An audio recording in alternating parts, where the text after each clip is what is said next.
है और जमीन का जो विवाद है, उस विवाद में एक व्यक्ति है जो कहता है कि मेरे पास जमीन का कागजात है, और दूसरा व्यक्ति जिसके पास अभी वर्तमान में जमीन का कब्जा है वो भी खुश है, और वो भी ये कह रहा है कि मेरे पास भी जमीन का कागजात है और हम जमीन को जो है यहाँ पर खरीदे हैं।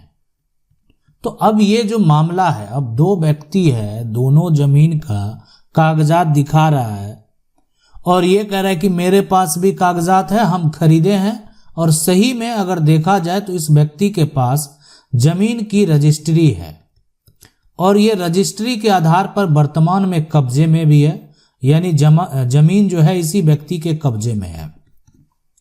दूसरा व्यक्ति जो है वो भी दस्तावेज लेकर आता है कि ये हमारे पूर्वज की जमीन है ना, पूर्वज की जमीन है और हमारे पूर्वज जमीन को बेचे ही नहीं है, तो ये व्यक्ति खरीदा कैसे?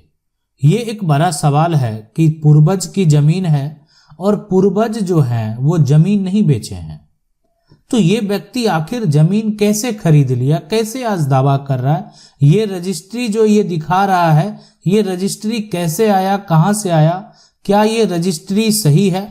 जब इसको इस रजिस्ट्री को वेरीफाई किया गया तो पाया गया कि ये रजिस्ट्री सही है, यानी रजिस्ट्री हुई है।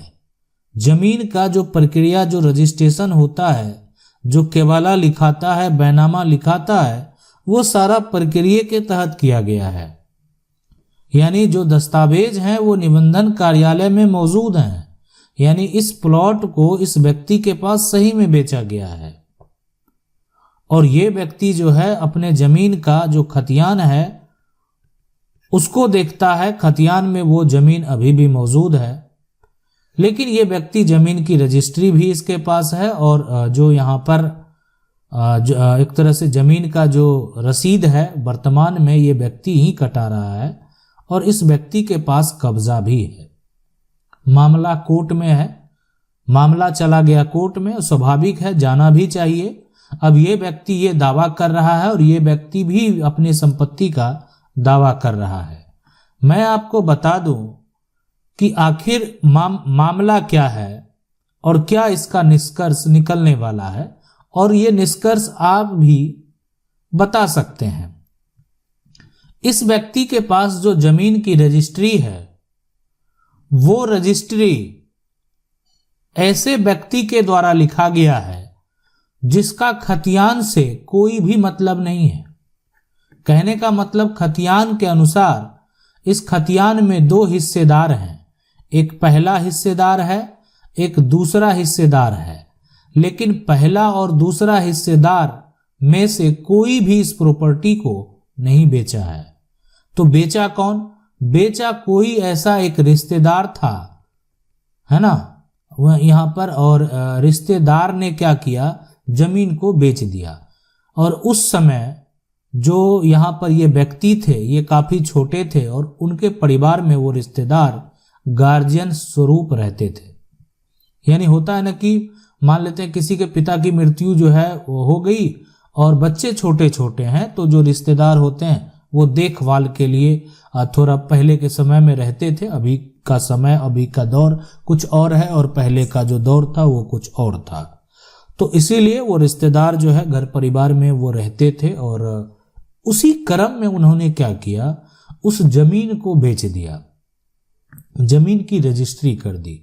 लेकिन मैं आपको बता दूं, देखें, प्रॉपर्टी जो है, ठीक है, भरण पोषण में बेचा गया हो, जैसे बेचा गया हो, जो भी दलीलें हो, लेकिन उसमें और लोग थे जिनके द्वारा जमीन की रजिस्ट्री कराई जा सकती थी। यानी ये रजिस्ट्री वैसे व्यक्ति के द्वारा किया गया जिनको बेचने का कोई अधिकार नहीं था।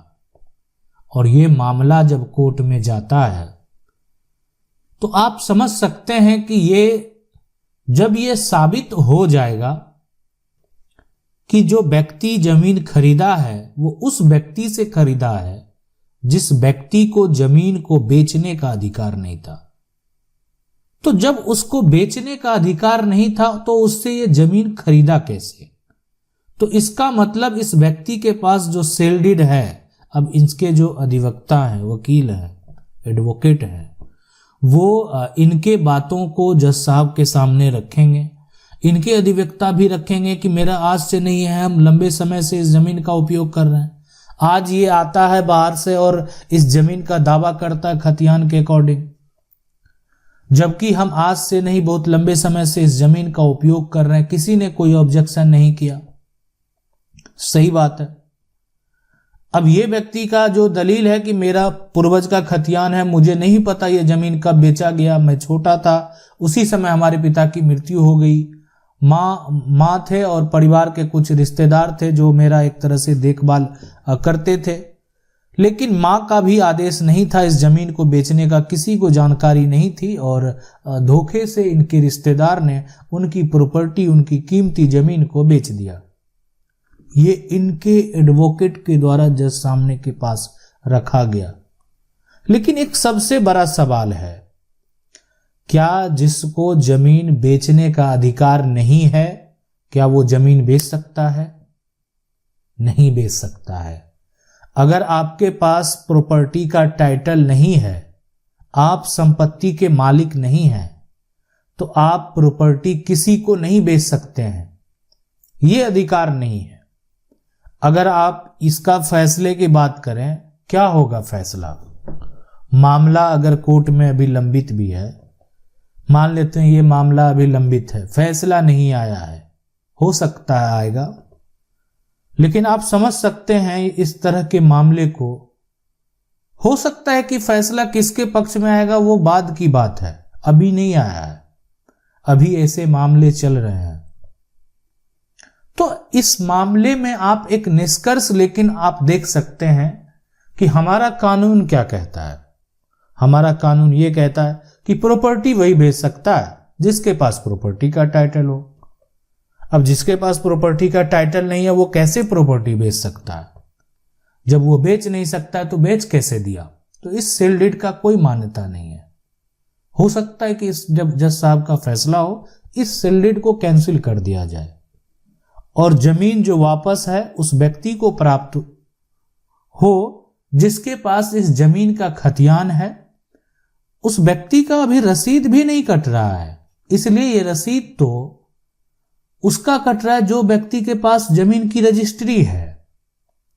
लेकिन जिस दिन सेल डीड कैंसिल हो जाएगा, कोर्ट का आदेश हो जाएगा, इस व्यक्ति को जमीन भी प्राप्त होगा और साथ में जमीन का रसीद भी कटेगा। तो अब ये आगे की बात है, जो भी फैसला होता है ये बाद की बात है। आप ये प्रक्रिया है, इस तरह का प्रक्रिया, ऐसे बहुत सारे ऐसे मामले हैं जो कोर्ट में लंबित हैं।